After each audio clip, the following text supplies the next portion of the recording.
Hi everyone, welcome or welcome back. I am so grateful that you could make it here or make it back from wherever it is on the internet that you happen to drop it in from. So I know it has been a little bit of a minute. I'm so sorry, but I hope that I'm back. And whenever I come back after a hiatus, I never know exactly where we should hinge ourselves for the next season. So, for this video, just consider what we discussed today a little bit of a transitional overture. There are a few conversations, irritations that I wanted to bring to conversation, to our attention, but I just have not had the time. I've been really mulling over these things, especially as they pertain to the changed complexion of feminism, and I've had to ask myself a deceptively simple question. At what point exactly did the grievances of feminism become so insufferably complicated? So without further ado, I'm so looking forward to hearing your thoughts, your comments, your opinions, everything. Yeah, I've missed you guys a lot. Every time I come back, I feel like I say that, but yeah. Anyway, let's begin. So listen up, ladies. Are you tired of being your husband's therapist? Are you exhausted from managing your boyfriend's emotional life? Mankeeping is the often thankless job of managing the emotional lives of male partners, and some are speculating that it's the reason that so many women are staying single. Clap if you're staying single. Whoa. So apparently no one, but again, this is all alleged, but especially women, has any idea how to address their contempt with the world, with men, with society at large, without being poisoned by them. Some fault that exclusively to over-transform feminism. Others fault that to victimhood politics. But I don't know, over the past several weeks, watching all of this discourse unfold, can't help but feel like we are damning ourselves and other women to a very painful set of consequences that honestly, we will not be able to pay the cost for once everything is said and done. Either way, what I'm addressing is not at all new. There is not a single trend or anxiety that I autopsy that, is the first iteration of its frustration. We know, guys, as we've discussed in previous videos, we know that history recurses against itself. It repeats over and over and over again. And to be honest with you, it's really painful to be humbled.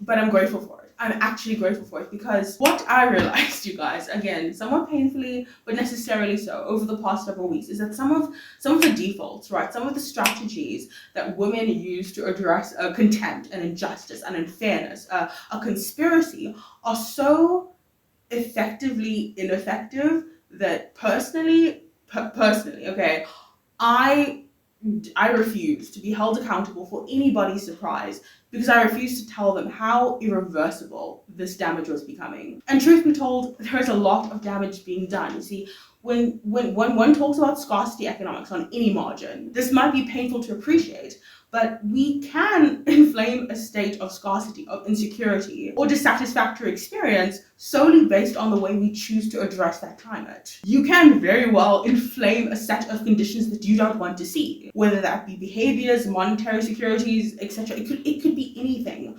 Your indelicacy matters. Your clumsiness matters. Relational scarcity, for example, is not merely endured, in my opinion, but often reproduced by the very gestures through which we attempt to alleviate it. And we often see this also manifest on political margins. If you don't address the object of your contempt carefully, you can make things worse. As another example, conspiracy theorists can inflame the very state of disbelief that they have contempt for based on how indelicately they introduce reasonable doubt into the narrative. When we speak about movements that endeavor to course correct on a social discrimination, right? We could be talking about a myriad of different things. We could talk about feminism, racism, all the isms that could and need not exist, to be honest with you. But yeah, notice which strategies are effective and ineffective, particularly in inflaming the opposite side to further implacability. It's really important that we understand this and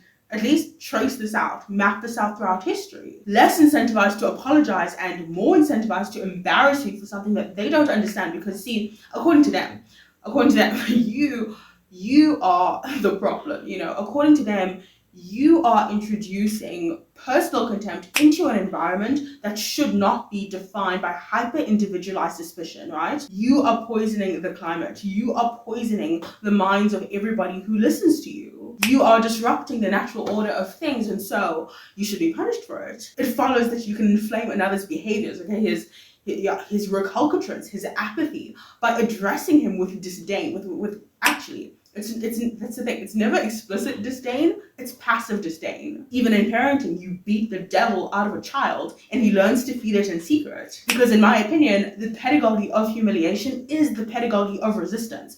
You ridicule a movement for its excess, and in that ridicule, you render it completely incapable of refinement. Even overcorrection is contempt disguised as cure. So that naturally leads me to the conclusion that the changed complexion of feminism, of any movement, really. It could be, it could be the resentful choreography of dating politics, of traditional politics, of any type of politics. They all share a common anatomy: grievous dissatisfaction. Contempt is an ancient technology, you guys, and it recurs successfully in almost every dimension where people are hungry for justice, when people are hungry for resolve, for relational reciprocity. Because what it does so well is that it simplifies complex relational grievances into moral narratives that are quick and easy to monetize. It gets very layered and very complicated and unnecessarily so very, very quickly. I mean, I should know because I have tried and failed to fix a dissatisfaction by making explicit my contempt.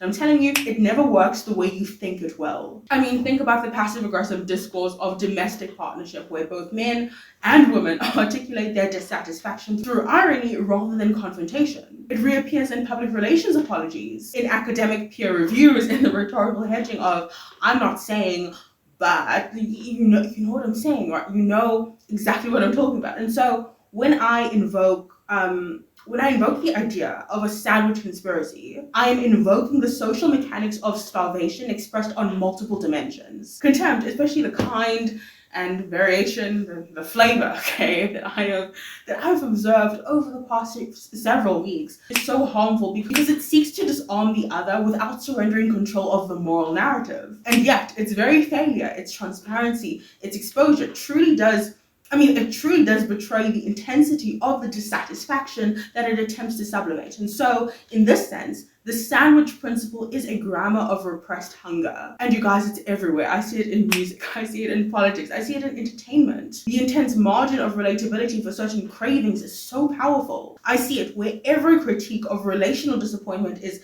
sandwiched between anxieties only superficially contiguous with the problem itself, with the issue itself. That's the nature of being passive aggressive. You never actually address the issue because you want to preserve your pride. It's veiled through frustrated conversations of anything. Honestly, they can use anything. It could be heteronormativity, it could be sexual ethics, it could be consumerism, it could be partisanship. Divides, progressive and conservative alike, are no longer determined by cultural divides, but rather, I feel, by the aesthetic sensibilities of disgust. See what I'm saying? Which version of contempt feels more righteous, right? Which version of contempt is more socially legible at the time? Now, look, don't hear what I'm not saying, but what I am saying. Also really trying to be delicate with this. I'm not trying to invalidate anybody out of their own experiences. This is not to deny that certain grievances, certain experiences of dissatisfaction have real structural validity. Rather, this is to observe that the rhetorical style of deprivation, the way in which we articulate lack, can very well amplify scarcity, amplify insecurity, constricting the emotional and behavioral resources necessary to repair it. We make less of what we wish to see just by the way we speak about what we already possess, especially as this concerns the socio-relational psychology between men and women. Something that women say to me all the time. Why don't you make your husband a sandwich? Okay.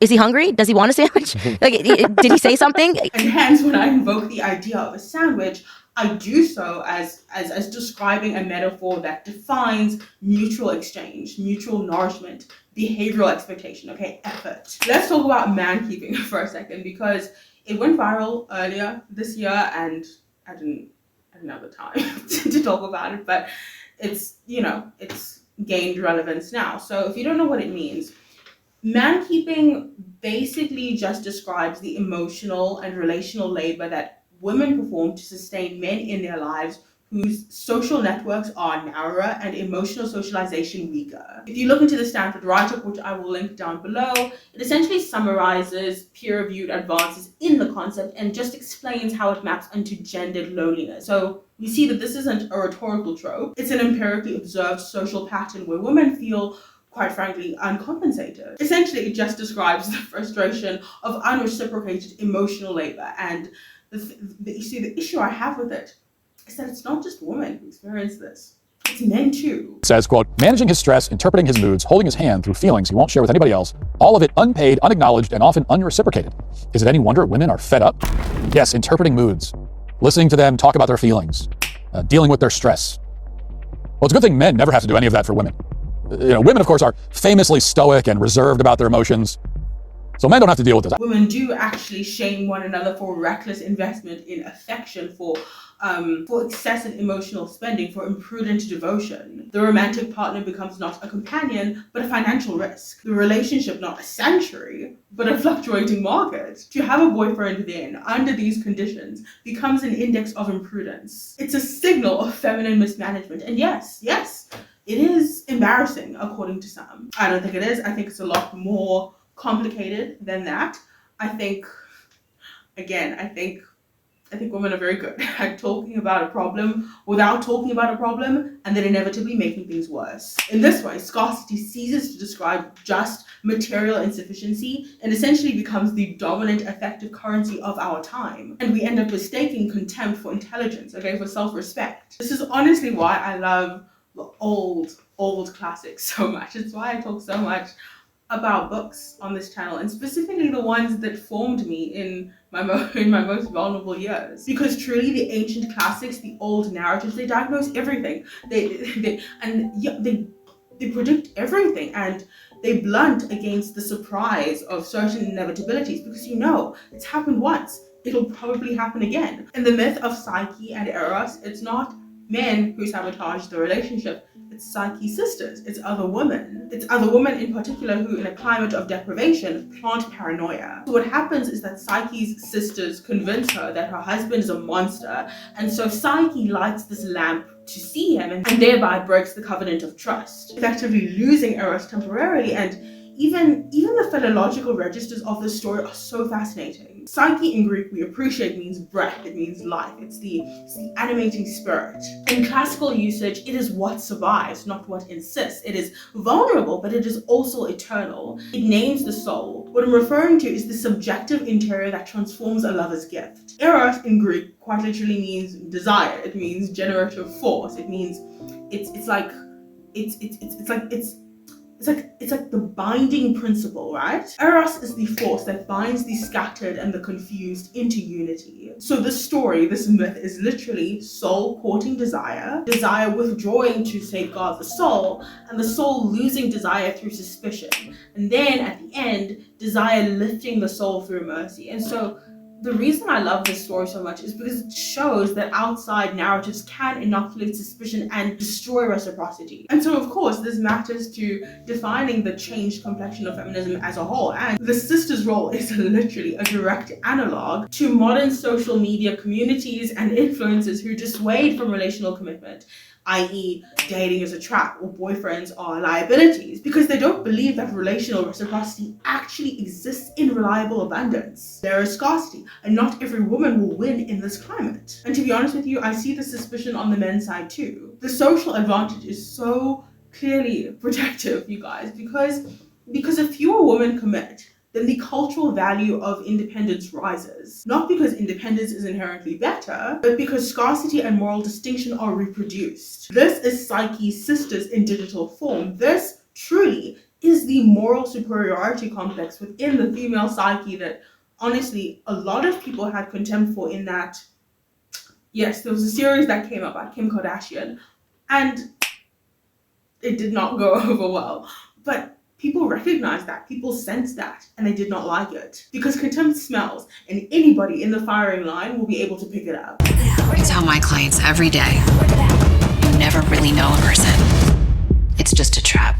Guess who's here with— the very line, you guys, a woman's best friend is her lawyer, reveals that women are at the point where they assume relational insecurity. They anticipate male deprivation, they expect imbalance, not partnership, and they trust an institutional architecture that they can dominate more than they ever will intimacy. It is contempt institutionalized, and Political scientists call it structural suspicion. When legal frameworks replace interpersonal security, something has become too fragile in presumed sincerity. So much so, in fact, that binding law must minimize risk. And don't get me wrong, sometimes it is the smart option to get a prenup. Sometimes, yes, you do have to put those legal securities in place. So don't hear what I'm not saying. It is not the rationale I'm criticizing on either end. It is the climate, the suspicious, contemptive climate that necessitates the rationale that I'm criticizing, and how we are inflaming that set of insecure conditions just by the way we are behaving. Technically, the sandwich should be one of the most innocuous things that I address today, but obviously it isn't, because I'm not talking about a sandwich, am I? I am talking about the emotional baseline of the West. It is the default tone, it is the posture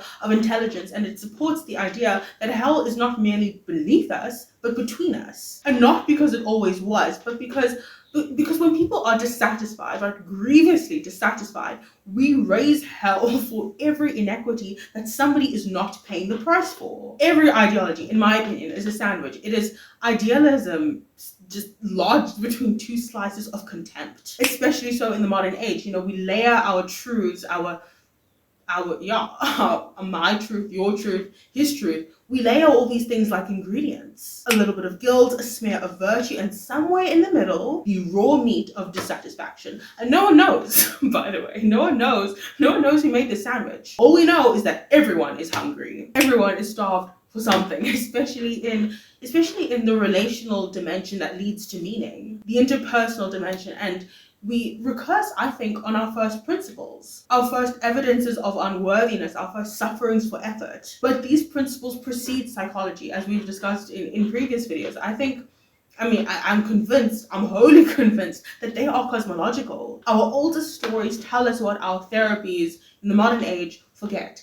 And so, again, you don't have to believe me, but I personally think, like I've been doing so much reflection over the past several weeks, but as a woman, I can speak for myself, but I personally believe that women are still recursing against the same wounds, the same contempts incurred at Eden. This is what I've decided to call the Edenic fracture, and I'm going to explain it to you. Every pursuit, I think, of something good, it could be marriage, it could be vocation, it could be the cultivation of art, I think it betrays a theology. It contains something of a theology. One either worships the fruit or the effort.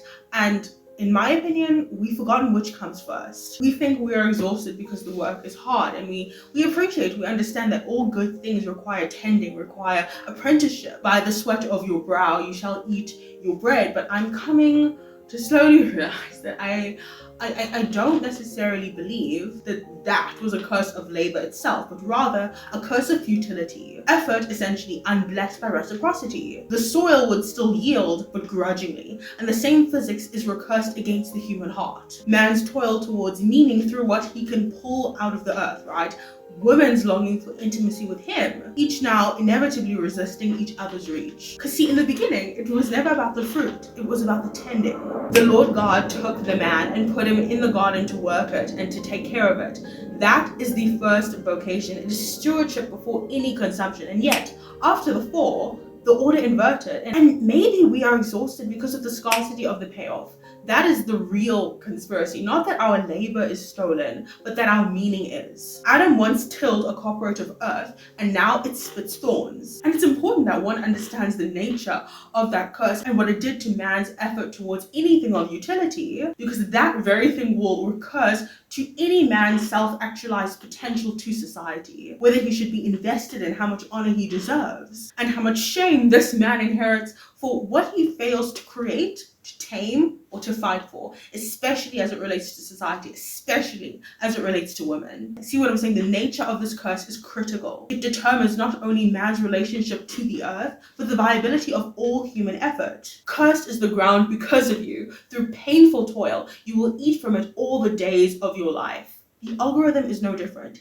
You pour yourself into a dream, into a person, into a feed, and the yield is mockery. And the thing is, men learn futility very, very early. You know, they swing at invisible ceilings. They perform competence for economies that are constantly changing the metric. And in the same vein, you know, women knock up against the same ceilings that we're gaslit into believing are invisible. Feminism obviously loves that idea of a glass ceiling, but we can't deny the fact that we are living in entirely different worlds. When nothing yields, you stop sowing, and what's sad is that paralysis often looks like laziness, but actually it's grief. It's the grief of a man who can no longer find Eden in his own effort. Eve's fracture in this story was not simple rebellion, it was also indicative of starvation. It was starvation and suddenly nothing, including a man's affections, became secure and everything became fragile. Eve then goes off and forages in hyper independence, saying,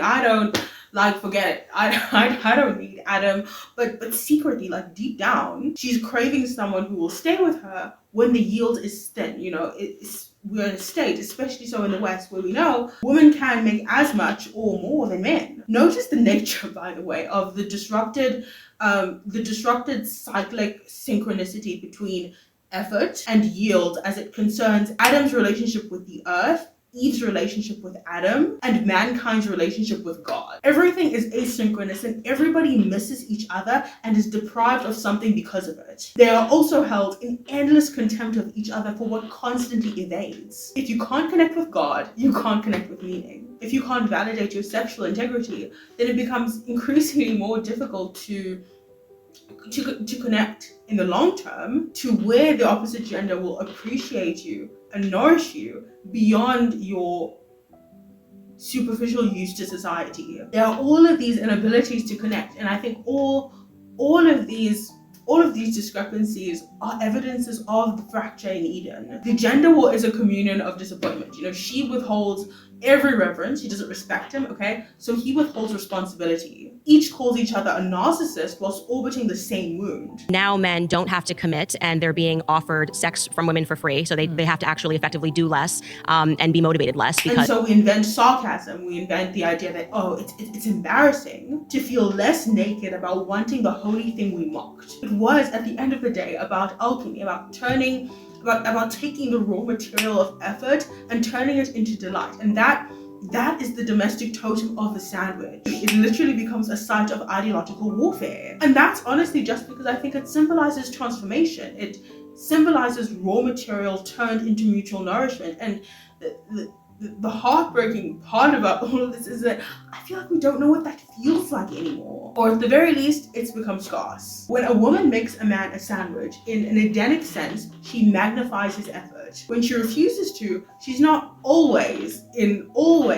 rebelling against patriarchy. Sometimes she's trying to protect herself, ineffectively, from the humiliation of giving more than she'll receive back. But the true curse is reciprocal. He withholds, she withholds, and so the conspiracy becomes more than just political. It becomes wholly psychological. It's the quiet, it's the quiet generational pact to pretend that we are less hungry than we actually are, that we are less lonely than we actually are, that we are less desperate for relief in each other than we actually are. But the clinching point is that it doesn't start with him or her. It starts, in my opinion, from the top down to heal the horizontal, and I think to heal the inside.